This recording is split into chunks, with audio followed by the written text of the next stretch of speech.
4 na Gorosei lang ang nakauwi sa ginawa ni Emeth. Eto na mga ropa, One Piece Chapter 1122 spoilers. Sa nakarang chapter ng One Piece ay nasaksihan natin ang matagumpay na pagbawi ng ating mga bida sa kontrol ng laban. Natakasan ng Straw Hat Pirates at ang Sanigo si Saint Nasjuro mula sa Labo Face.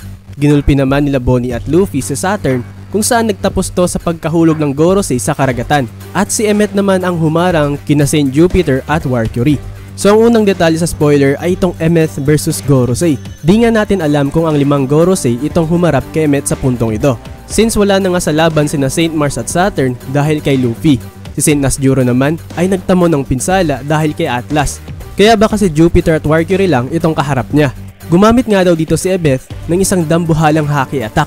At itong haki na to ay galing kay Joy Boy na iniligay niya kay Emeth. So dito nga ay nireveal na eto pala yung bagay na tinanong ni Emeth kay Luffy na kung ito na ang takdang panahon para gamitin ang bagay na ito. Na it turns to be na isang uri pala ng haki na sinil ni Joy Boy sa katawan ni Emeth sa kapanahunan nila.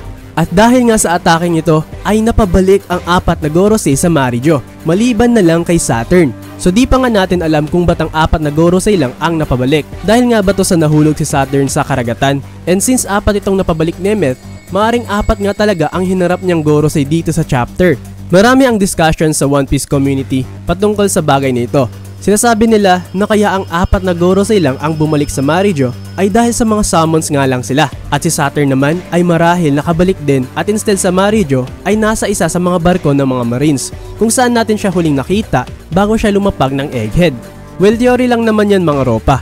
At kung magkakatotoo man yan, baka yan nga din ang sagot sa kung ba't mala-immortal itong mga Gorosei. Dahil nga sa mga summons lang itong mga nakalaban ng ating mga bida. Aside dito, grabe nga ang lakas ng haki ni Joy Boy kung napauwi ang mga Gorosei ng dahil dito. Nakaka-excite nga makita sa kung ano ang itsura nitong pinakawalan na atake ni Emeth. So parang pareho nga lang din nito ang sa case naman sa Enma nang maramdaman ni Kaido ang presence ni Oden dito sa espada. Meaning ay pwede nga talagang mangyari itong pag-iiwan ng haki sa isang bagay. Malay nga natin na baka ang mga poneglyphs ay may mga haki din. Dahil sa indestructible ang mga bagay nito. Masasabi nga talaga natin na sobrang lakas ni Joy Boy. Parte pa lang yan ng kanyang haki. Pero napauwi na nga nito ang mga Gorosei.